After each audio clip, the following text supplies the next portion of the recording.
할렐루야. 오늘은 마태복음 20번째 강의입니다. 오늘 아침 마태복음 3장 13절로 15절 말씀을 통해서 세례를 받으신 예수, 이런 제목으로 함께 말씀의 은혜를 나누려고 합니다. 세례 요한이 증거한 대로 예수님은 성령과 불로 세례를 주실 분입니다. 그런 세례 요한으로부터 물로 세례를 받으실 필요가 사실 없으신 분이에요. 그런데도 그분은 스스로 요한을 찾아가서 요한으로부터 물 세례를 받으셨어요. 예수님이 세례를 받으신 교훈, 그 교훈을 한번 보려고 하는데, 예수님이 세례를 받으시려고 요단강으로 세례 요한을 찾아가셨을 때에 세례 요한은 예수님께 세례 주기를 주저했어요. 세례 요한이 예수님을 메시아로 알고 있었기 때문이 아니에요. 예수님은 이때까지 자신을 메시아로 나타내신 일도 없으셨고, 아무도 그를 가리켜서 메시아라고 생각하는 사람이 한 사람도 없었다는 거예요. 그런데 세례 요한은 예수님의 성결된 생활을 가까이서 친히 보아왔다는 거죠. 예수님께는요, 죄를 자복하고 세례를 받으셔야 할 필요가 없다. 세례 요한은 그렇게 생각을 했어요. 세례 주기를 주저하는 그 세례 요한을 향해서 우리 주님께서 이제 허락하라. 이와 같이 하여 모든 의를 이루는 것이 합당하다. 이렇게 말씀하셔요. 예수님은 본래 하나님의 본체셔요. 그리고 하나님과 동등하신 분이십니다. 아멘. 말씀이 육신이 되어서 세상에 오신 분이지만 하나님의 뜻을 이루시기 위해서 하나님이 정해놓으신 하나님의 모든 뜻을 따르기로 하신 거예요.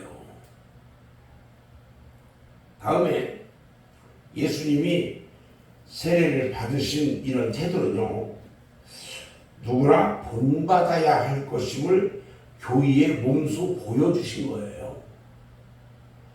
교회에서 세례는 받아도 되고 받지 않아도 되는 것이 아니라는 거예요.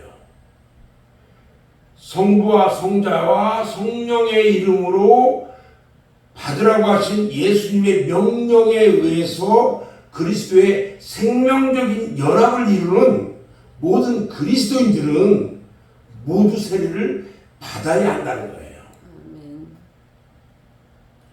그 다음에 예수님이 세례를 받으셔야 했던 결정적인 이유가 있어요. 그것은 예수님이 세례 요한을 찾아가서 물로 세례를 받으셔야 했던 결정적 이유가 있었단 말이죠. 요한복음 1장 32절로 34절 말씀을 보면 그 이유가 설명되어 있는데 이렇게 설명을 해요. 요한이 증거하여 가로되 내가 보매 성령이 비둘기같이 하늘로서 내려와서 그의 위에 머물렀더라. 나도 그를 알지 못하였으나 나를 보내어 물로 세례를 주라 하신 그이가 나에게 말씀하시되 성령이 누구 위에든지 머무는 것을 보거든 그가 곧 성령으로 세례를 주는 이인 줄 알라고 하셨기에 내가 보고 그가 하나님의 아들이심을 증거하였노라. 이렇게 말씀하고 있어요. 세례 요한은 예수님이 세례 받으시기 전까지는요, 자신이 증거해야 할 메시아가 누구인지 전혀 몰랐어요. 그런데 그가 하나님으로부터 지시하심을 받기를 네가 물로 세례를 줄 텐데 그 세례를 받는 사람 가운데에 성령이 비둘기같이 하늘로부터 내려와가지고 그의 머리 위에 머무는 사람이 있을 건데 그 사람을 보거든 그가 곧 성령으로 세례 주실 하나님의 아들이라고 알려주신 거예요. 자, 여기서 우리가 하나 알 수 있는 것은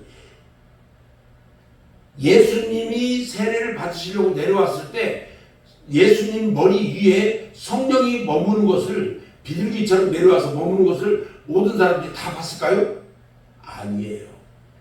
영안이 열려있는 세례 요한만이 그걸 봤다는 거예요. 사람들은 보지 못했어요. 그러므로 세례 요한은 바리새인들을 책망할 때에 그랬어요. 나는 너희로 회개하게 하기 위해서 물로 세례를 주지만 내 뒤에 오시는 이는 나보다 능력이 많으시니 나는 그의 신을 들기도 감당치 못하겠노라. 그는 성령과 불로 너희에게 세례를 주실 것이라 이렇게 말씀하셨던 거예요. 예수님께 물 세례를 줄 때에 비둘기 같은 그 성령이 그의 머리 위에 쫙 머무르는 것을 본 세례 요한은요, 예수님께 대해서 보라, 세상 죄를 지고 가는 하나님의 어린 양이라 이렇게 증거하였던 겁니다. 예수님이 세례를 받으신 세례의 모양은 어땠을까? 예수님이 세례 받으실 때 물에 잠기는 침례를 받으셨는가? 아니면 요한이 물을 머리 위에 붓는 세례를 받으셨는가에 대해서 사람들의 이견이 참 많아요. 그런데 오늘 본문 16절에 보면 예수께서 세례를 받으시고 그 물에서 올라오실세 이렇게 말씀을 하고 있어요. 이것을 가지고 침례를 주장하는 사람들은 예수님이 물에 잠기는 침례를 받으신 후에 물에서 올라온 것을 의미한다고 주장합니다. 그러나 물에서 올라오셨다는 말씀은 두 가지로 해석할 수 있어요. 하나는 예수님이 물속에 잠겨진 상태에서 올라오셨다는 해석일 수도 있고, 그러나 이 경우에 올라오셨다는 표현은 어딘지 석연치가 않아요. 아마 이 경우에 예수님이 침례된 상태였다면 물속에서 몸을 일으키실 때 이렇게 아마 표현하는 것이 자연스러운 표현일 거라는 거죠. 또 다른 하나는 요한에게 세례 받으실 때에 예수님은 요단강 물 안에 들어서 섰을 거예요. 세례 요한은 요단강 물 안에 들어와서 서신 예수님에게 그 요단강 물을 머리에 붓는 것으로 세례를 베풀었고, 이 경우에 물에서 올라오실 세란 말은 물속에 잠긴 몸을 물에서 일으키는 것이 아니라 요단강에 들어선 예수님이 세례를 마치고 다시 요단강에서 무트로 올라오시는 상태를 표현한 것으로 본다는 겁니다. 어떤 결례가 옳든 간에 세례란 그 세례 의식은 율법에 정결케 하는 의식에서 나온 이상 그 뜻에 어긋나지 않는 성경적 방법으로 시행하면 됩니다. 그래서 우리 장로교에서는 이 물을 머리 위에 붓는 것으로 세례를 주는 것입니다. 결론적으로 예수께서 세례를 받으신 의미는 여러 가지로 큰 뜻을 나타내고 있어요. 예수님의 세례 받으시는 것은 그가 공생애로 들어가는 신호가 되었어요. 예수님의 사역이 시작된다는 거예요. 이때 예수님 자신도 하늘에서 들려오는 하나님의 음성을 들으시고 자신이 해야 할 인류의 구속 사업을 시작할 때가 되었다는 것을 아셨어요.